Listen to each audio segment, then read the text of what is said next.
तो लीजिए गाइस, आज मेरे बड़े भैया से मिलिए। आप लोग हमेशा मेरी बहनों से मिले हैं ना, आज मेरे भैया से भी मिल लीजिए, जिनसे मेरे हर एक दिन की शुरुआत होती है, जिन पे मेरा दिन रात ख़त्म होता है, जिनसे मेरा हर एक त्योहार होता है।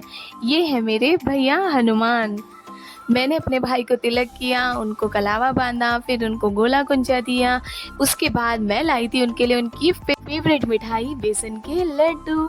भैया को भोग लगाने के बाद उनसे लिया आशीर्वाद, उनसे बहुत सारे विशेस माँगी। फिर मैं पहुँच गई सीधा मेरी छोटी बुआ के घर, और उनके घर पे देखो मुझे मेरी बड़ी बहन और उसका बेटा भी मिल गया। ये टीका करके जा रही थी और मैं टीका करने आ रही थी। अभी हम लोग घर पहुँच गए हैं, और यहाँ गुन्नू की नानी तो बाप रे कितनी खुश हो गई अपने गुन्नू को देख के।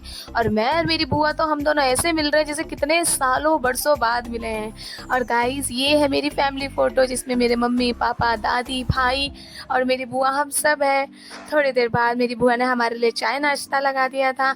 यहाँ पे गुन्नू चाय बिस्किट एंजॉय कर रही थी। फिर हम लोगों ने मेरे पापा को टीका किया। सबसे पहले मेरी बुआ ने मेरे पापा को टीका किया। ये कमी, ये चीज़ कोई महसूस नहीं कर सकता। इस तकलीफ़ को हम महसूस कर सकते हैं कि हमने अपना क्या खोया है, मेरी बुआ ने अपना क्या खोया है। वो एक ही भाई थे मेरे पापा मेरी बुआ के, और वो ऐसे तस्वीर में उन्हें तिलक कर रही है, तो वो तकलीफ़ वही समझ सकती है। मेरी बुआ के टीका करने के बाद मैंने भी मेरे पापा को टीका किया, मेरी दादी को टीका किया।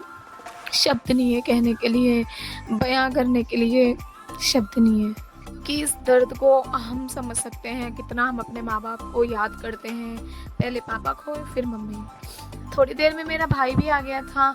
मीत अपनी बुआओं से टीका कराने के बाद फिर मैंने मेरे भाई को तिलक किया। या गुन्नू ने भी बोला मैं अपने मामा को टीका करूँगी, तो गुन्नू ने भी अपने मामा को टीका किया। फिर मैंने मेरे भाई को तिलक कर उस पर अक्षर डाले। उसके बाद मैंने उसके हाथ में कलावा बांधा और उसको ढेर सारी विशेस दी। फिर मैंने उसे उसके नाम का कुंजा और गोला दिया, फिर उनकी पूजा करी। फिर मेरी गुन्नू ने अपने मामा को गिफ्ट दिया, और यहाँ देखो मेरा भाई कितना बड़ा हो गया, अपनी भांजी के पैर छू रहा है, और गुन्नू ने भी आशीर्वाद दिया। फिर मैंने मेरे भाई को मिठाई खिलाई। मैंने कहा मेरा भी मुंह मीठा करा, बर्थडे था मेरा सुबह से उसके लिए। फिर उसने मेरा आशीर्वाद लिया। हम दोनों ने एक दूसरे को हग किया और ढेर सारा प्यार किया। फिर यहाँ गुन्नू और गुन्नू के मामा तो बाप रे इतनी लड़ाई कर रहे थे ना, लड़ाई क्या मस्ती कर रहे थे दोनों की दोनों। और ये मेरा भाई कपड़े चेंज करके ऐसे लड़ रहा है अपनी भांजी से। इतना बड़ा हो गया फिर भी वो बच्चा का बच्चा ही है। थोड़ी देर बाद हमने खाना वाना खाया। फिर हमारा समय हो गया था घर आने का, क्योंकि रात होती जा रही थी। बातों में कब टाइम बीत गया था पता ही नहीं चल रहा था, और आजकल तो अंधेरा भी बहुत जल्दी हो जाता है। फिर हम सब ने एक दूसरे से बहुत सारा प्यार किया, और ये गुन्नू और गुन्नू के मामा ने को कितने प्यार से प्यार कर रहे। फिर हम लोग घर आ गए थे। सो गाइस, ये था मेरा आज का मिनी ब्लॉग। मिलते हैं कल, तब तक के लिए बाय बाय।